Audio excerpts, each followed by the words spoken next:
Isso aí, mais um vídeo, mas antes de começar eu quero esclarecer duas coisas. Primeiro, um pequeno erro em relação ao tempo de tortura da predadora Sharkheart, que eu coloquei naquela imagem em que eu fiz apresentando as predadoras, que na verdade o tempo de tortura simulado da predadora foi de 50 anos. Enfim. E a segunda coisa e mais importante é que essa fanfic vai estar baseada na comic principal do Chaketrix, da criadora original, feita pela equipe dela, que foi dublada em português pelo canal Andiverse. Ele tem um vídeo grandão de mais de 1 hora com o compilado da primeira temporada e alguns episódios da segunda temporada do quadrinho, que se eu não me engano tá lá pelo número 34 já. Enfim, era só isso. Aproveitem o vídeo, compartilhem e se você não é inscrito, se inscreva. Um garoto e relógio diferente, que com suas predadoras será imponente. Mostrará que não será alguém fraco ou impotente, mas sim um monstro persistente. Com toda perda, mente, o instinto vai dominar mundos de um jeito distinto. Fica predadoras, vai designar para tudo conquistar.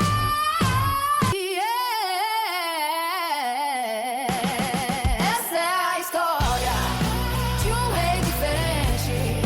Preda o universo com garras e mente vigente. Com suas predadoras vai evoluir e tudo conseguir. Tadeu, um conquistador, vai surgir com predadores que vão servir. Capítulo 1. A singularidade de olhos dourados, Gênesis de um conquistador.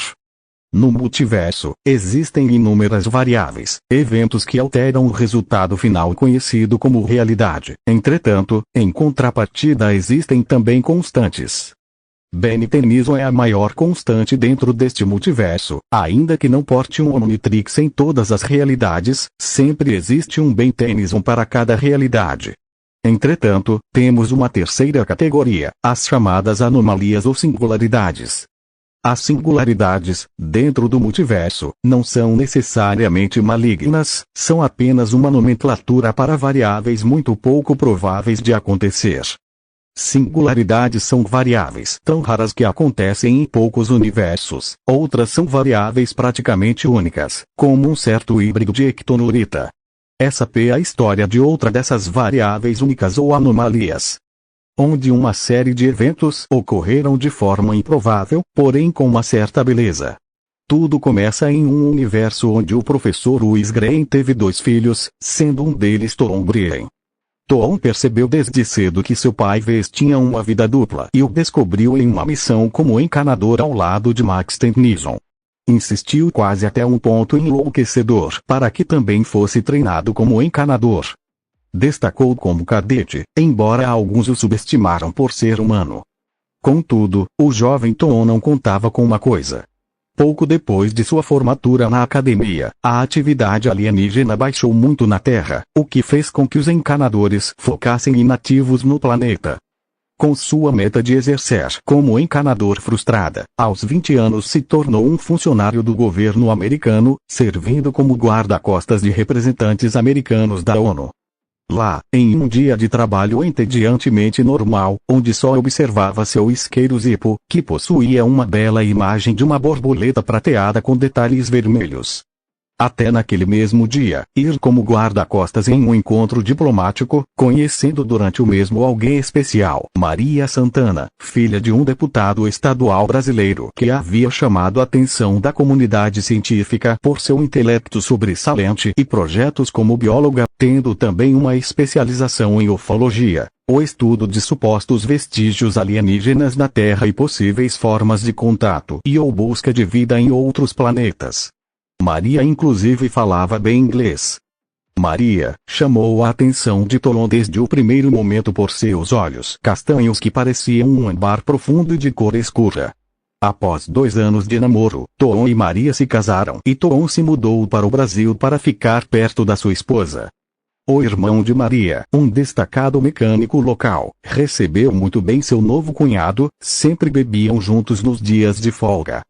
Tom sabia por seus contatos que a atividade alienígena parecia estar voltando para a Terra, ainda era baixa para uma intervenção oficial de encanadores.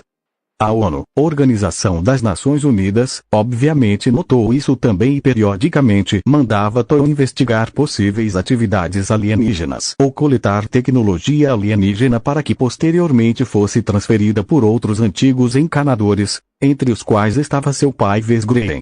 Tudo feito, claro, em troca de um pagamento substancial e um cargo oficial como funcionário da ONU.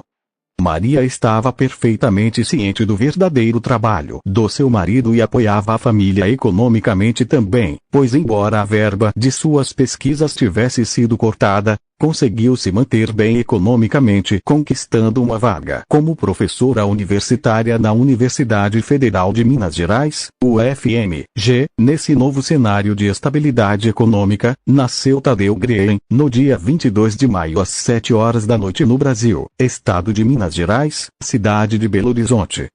No entanto, o pequeno Green nasceu desde cedo com peculiaridades. Nasceu com a pele incrivelmente branca, mostrando traços claros de albinismo, coisa estranha, pois nenhuma das famílias dos pais tinha um caso de albinismo conhecido. O albinismo inclusive afetou a cor dos olhos de Tadeu, que também tinha eles castanhos como os da mãe, porém em um tom bem mais claro. Poucos dias depois de levar seu filho para casa, em uma noite e logo depois de colocar o filho recém-nascido para dormir com a ajuda de seu esposo, a mãe fez cálculos com papel e caneta em uma pequena mesa que tinham no quarto. Tal ação despertou a curiosidade do marido. Ei querida, o que está calculando? Já pagamos as contas esse mês. De forma descontraída, a esposa disse: nada demais, é que eu sou bióloga e nosso filho nasceu com albinismo, então só fiquei curiosa para saber as chances de isso acontecer, ainda mais considerando que ninguém de nenhum lado da família tem albinismo. Tom, agora curioso, só perguntou: ok, quais são as chances? Sorridente, Maria respondeu: bem, se meus cálculos estão certos, acontece em 1 de cada 20.000 nascimentos. Aproximadamente 0,0025%. Em tom descontraído, Tom disse: nossa, nosso filho é mesmo especial. Mas a biologia não precisava me convencer disso. Anos mais tarde, quando Tadeu começava a aprender a escrever, descobriu que não era nem destro nem canhoto, mas sim uma pessoa ambidestra, o que fez sua mãe refazer os cálculos de probabilidade, dando como resultado que a probabilidade destes dois fatores coexistirem em um mesmo indivíduo era de 0,00005% ou 1 em cada 2 milhões de pessoas no total.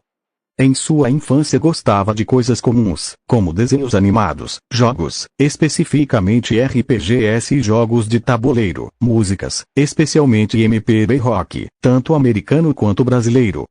De vez em quando via alguns programas sobre a natureza recomendados por sua mãe. Um dos primeiros que viu foi um curto explicando o ciclo de vida das borboletas.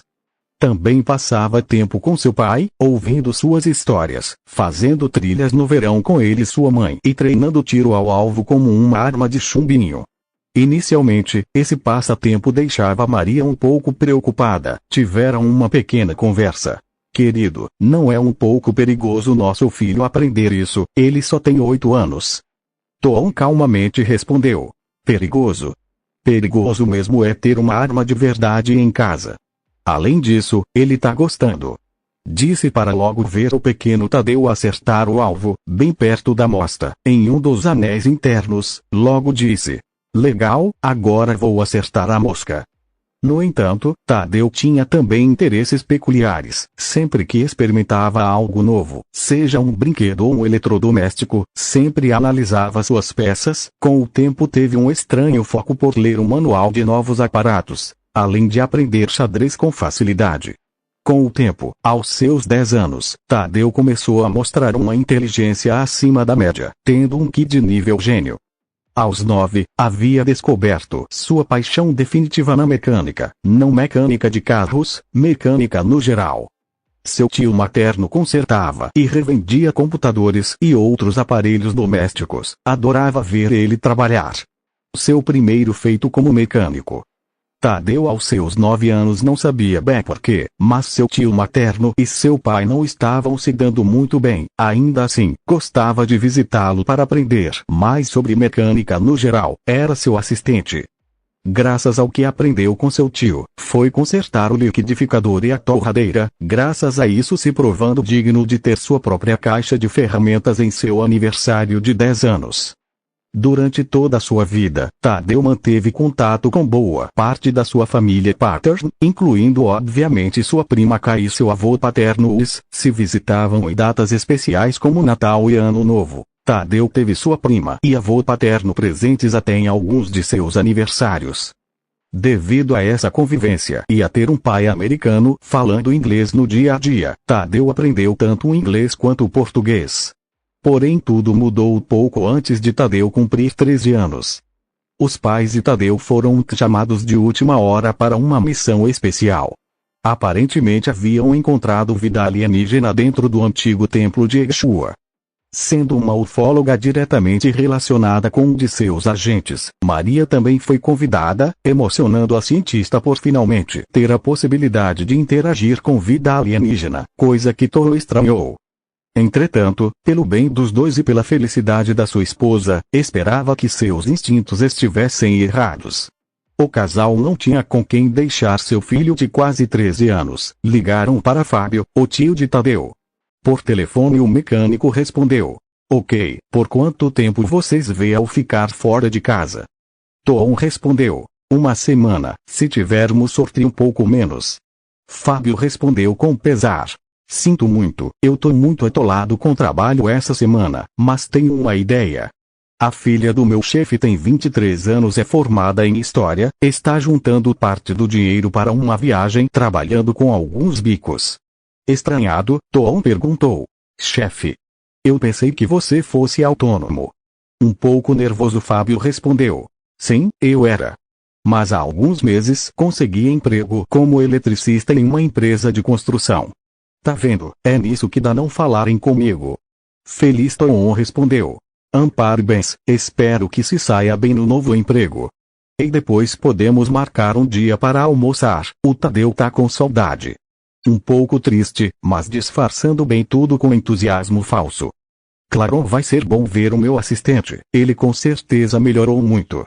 Olha, eu preciso ir. Tudo bem, fica com Deus. Depois de finalizar a chamada, Fábio foi até sua garagem, bem bagunçada com diferentes peças e pelo chão e diagramas pendurados nas paredes.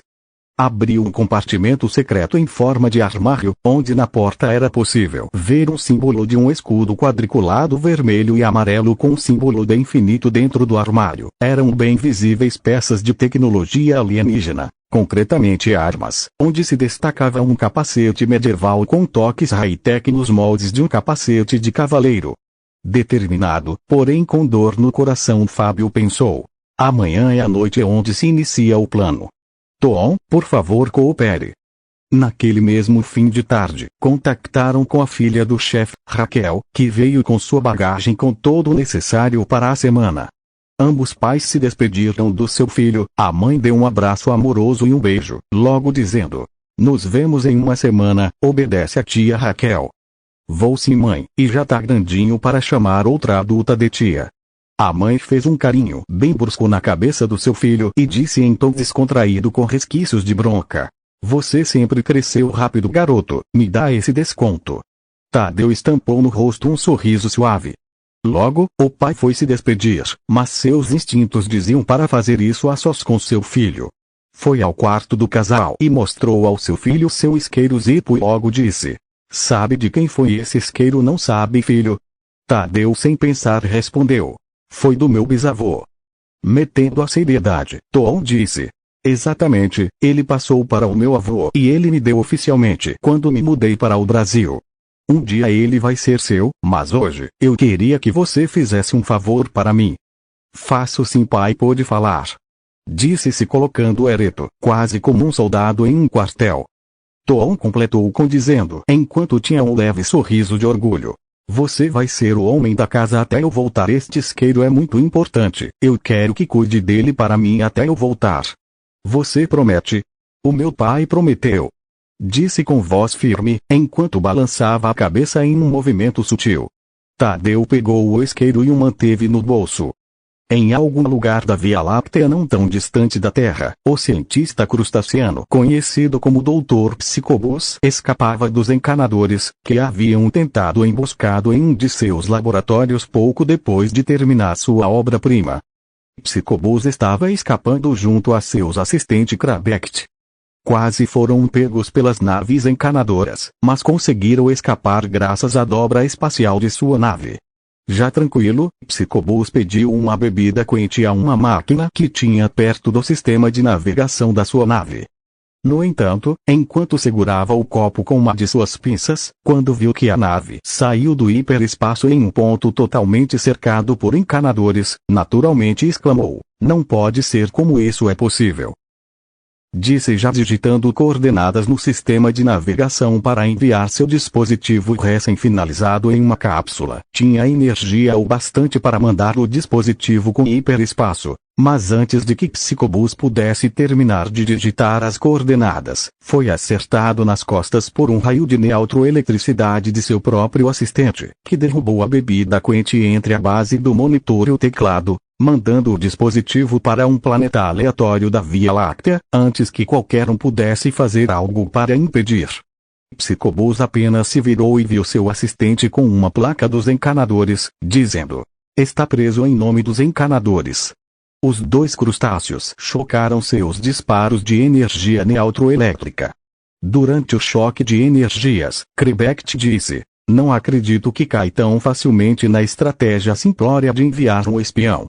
Encanadores de reforço chegaram e vendo que o seu agente e o cientista estavam equiparados, rapidamente dispararam contra o vilão para feri-lo e logo procederam com sua prisão. Enquanto via um membro de sua espécie ser preso, Krabecht disse: "É uma lástima, um intelecto crustaceano como o seu, estar sendo usado em um projeto tão mesquinho e vil, em um universo já lotado de conflitos." O dispositivo voou pelo espaço em direção à Terra. Na Terra, Tadeu estava sob o cuidado de sua babá Raquel. Os dois, depois de fazer um lanche, decidiram jogar xadrez para passar o tempo. Raquel se surpreendeu com as habilidades de Tadeu no jogo. Tadeu conseguiu vencer a primeira partida e estava quase vencendo a segunda. Raquel tentou vencer, mas acabou derrubando o rei. Na manhã seguinte, dentro do templo de Exua, pouco depois de entrarem no templo, com dois guias, o casal foi encurralado por um grupo de pessoas com armaduras medievais que do nada se tornaram visíveis. Um deles disse: "Em nome dos Cavaleiros Eternos, exigimos o acesso à tecnologia dos encanadores." Maria disse assustada: "Eles também coletam tecnologia alienígena?" "Sim, não imaginei que estavam tão infiltrados na ONU." O casal tentou escapar do lugar, mas no meio da confusão uma armadilha do templo foi ativada, soterrando tanto os cavaleiros que tentavam capturar o casal, quanto o casal que tentava escapar. Todos acabaram soterrados. Naquela noite, Tadeu foi dormir com o isqueiro Zippo do seu pai no bolso do pijama, sem ter a menor ideia do que aconteceu.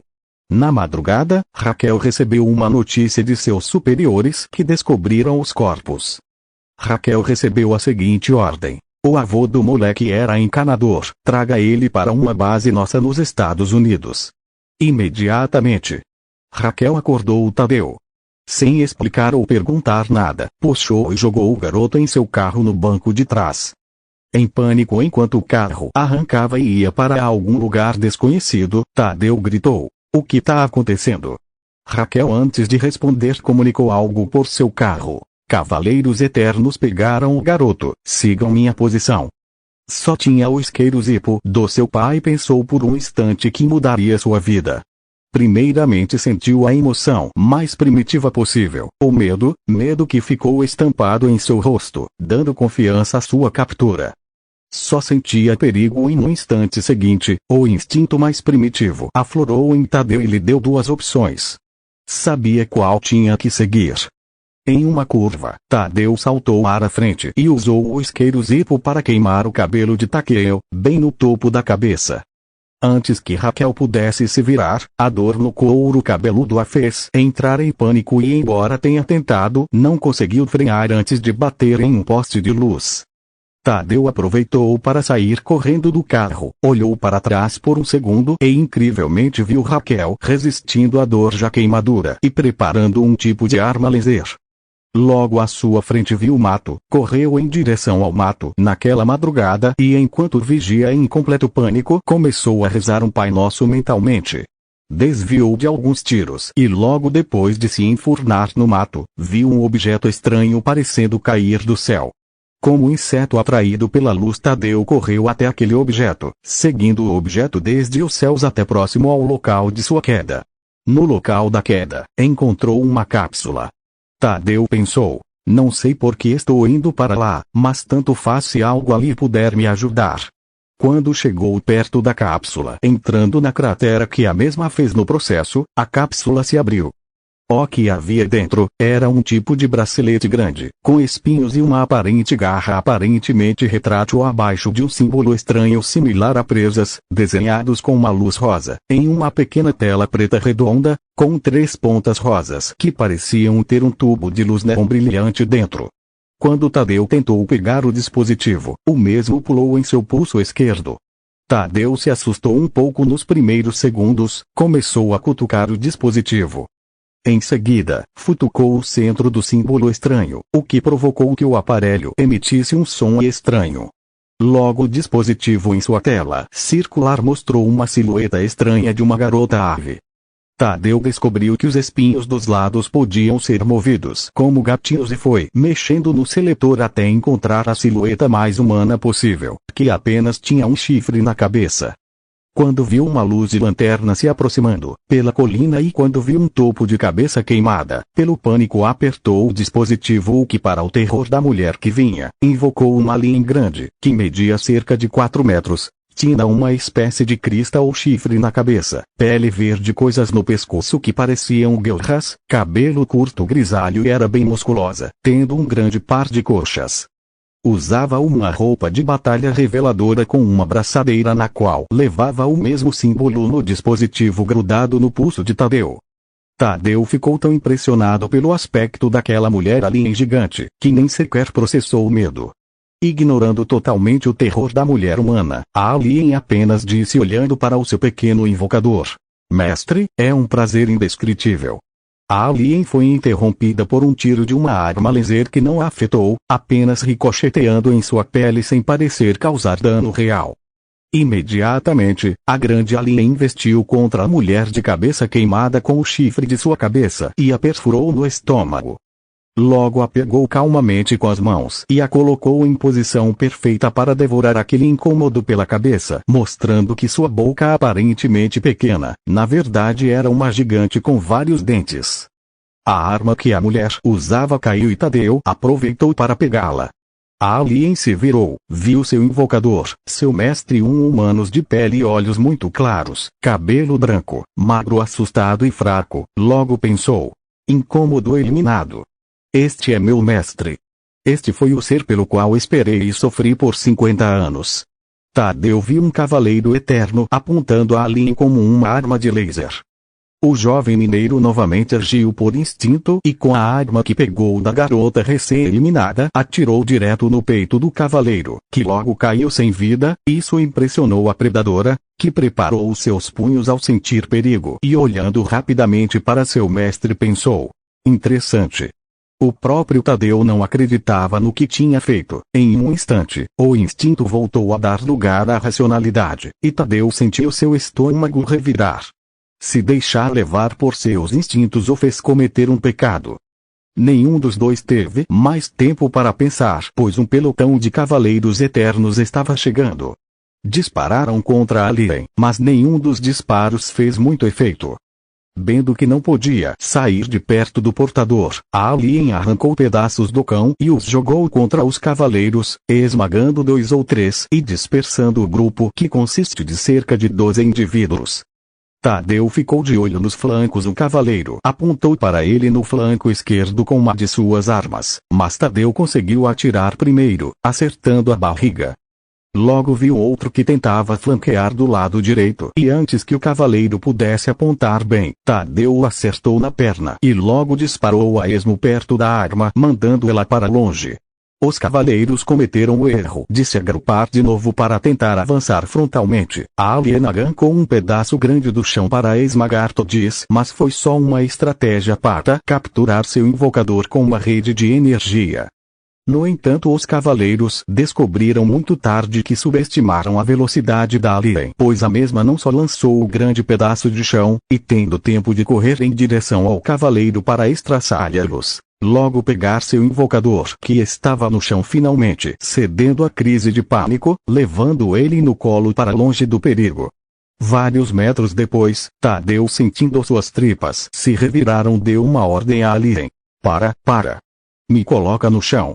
A Alien cumpriu. Tadeu, com a visão turva e quase desmaiando pela atenção, vomitou perto de uma árvore. Sentiu muita agonia e com o coração a mil senti que a pura ansiedade o faria ter um colapso e desmaiar, mas pensou rápido em uma solução. Bateu a cabeça contra o tronco de uma árvore e deixou a dor fazer o trabalho de mantê-lo consciente. Pensou gritando para si mesmo em pensamento: não, moleque, você ainda não terminou. A Alien, ao ver aquele ato, derrubou a árvore. Tadeu se virou para a Alien à sua direita e disse: por que fez isso? Em um tom disciplinado, a Alien disse: não posso permitir que nada te machuque, mestre. Como deseja conquistar este planeta? Assustado, Tadeu respondeu: não quero conquistar o planeta, a Terra é meu lar, eu só quero encontrar o resto da minha família. Tadeu refletiu um pouco e concluiu: espera aí, quem indicou aquela mulher horrível foi meu tio, ele deve estar com aqueles cavaleiros. A Alien cerrou os punhos dizendo: entendido, vamos eliminar esse tal tio. Por um segundo, Tadeu pensou em concordar com a Alien de quase 4 metros, mas sua moral atuou como freio. Não, ainda é muito precipitado, disse em uma postura pensativa, enquanto andava para o lado da Alien, ficando à direita da mesma. A Alien imediatamente perguntou: então qual o plano atual? Tadeu pensou um pouco, lutando para o terror de ter acabado de matar 3 pessoas não voltasse a ficar visível. Logo disse: ficar seguro e contactar meu avô Vesgreen. Tadeu quis parabenizar a Alien e de forma impulsiva deu um tapa no traseiro dela e logo disse: ei, você foi ótima lá atrás. Logo se deu conta do que fez e começou a ficar vermelho de vergonha, pensando: perai, é mesmo, eu tenho 1,57 m, ela tem 1,4 m, eu chego na coxa dela. Aí mordeu o lábio e ficou corada. Logo disse: mestre, se você desejar eu obedeço, mas lembre-se, você ainda não está maduro para isso.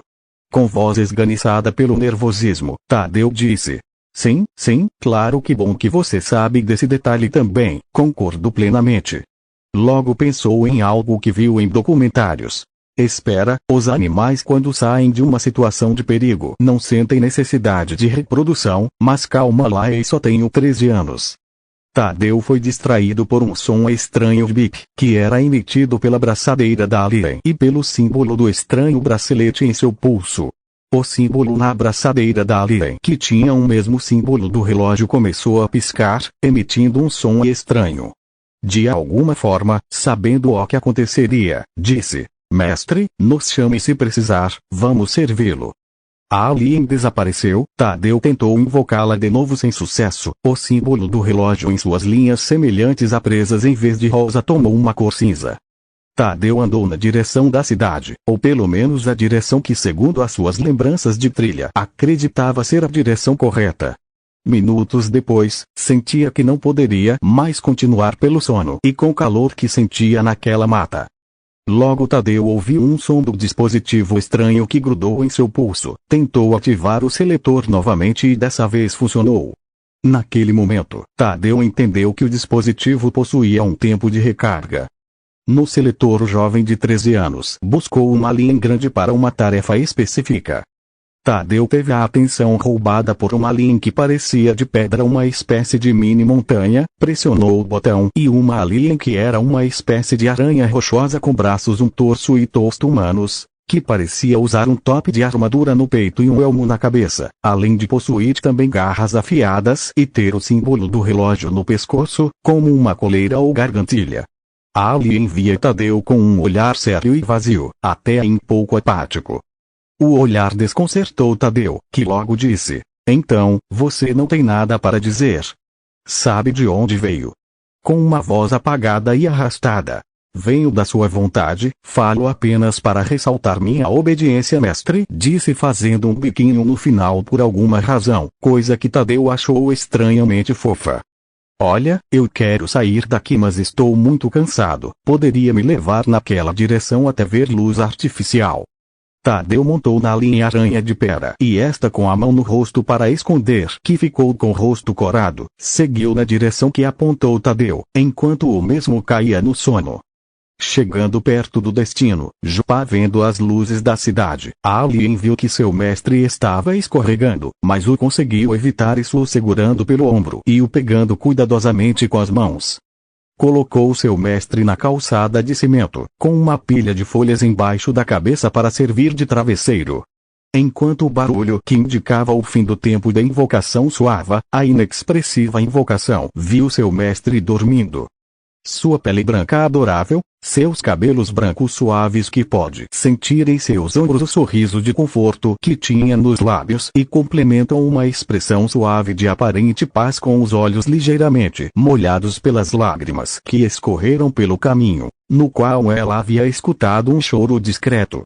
Aquela visão transmitiu muita paz à predadora, que ao notar um grupo de pessoas uniformizadas correndo em grupo na direção deles, rapidamente colocou seu mestre no chão na trajetória deles e em seguida se escondeu na mata com um sorriso no rosto, e quando viu aquelas pessoas pegando seu mestre, desapareceu pelo limite de tempo, esperando que seu mestre estivesse em boas mãos. As pessoas que encontraram Tadeu eram membros do BOP do estado de Minas Gerais, que estavam em um tipo de exercício de grupo, correndo juntos com uniformes de treino simples, shorts pretos e camisas de academia cinzas com o logo do BOP de Minas Gerais no peito. Imediatamente levaram o garoto para a enfermaria do quartel, na intenção de verificar a saúde do mesmo e que o capitão ajudasse aquele garoto perdido. No dia seguinte, o capitão do BOP de Minas Gerais recebeu duas notícias. Uma de um garoto perdido aparentemente traumatizado e outra de um estranho massacre de até onde sabiam pouco mais de 10 pessoas, no que parecia um tipo de guerra de facções criminosas.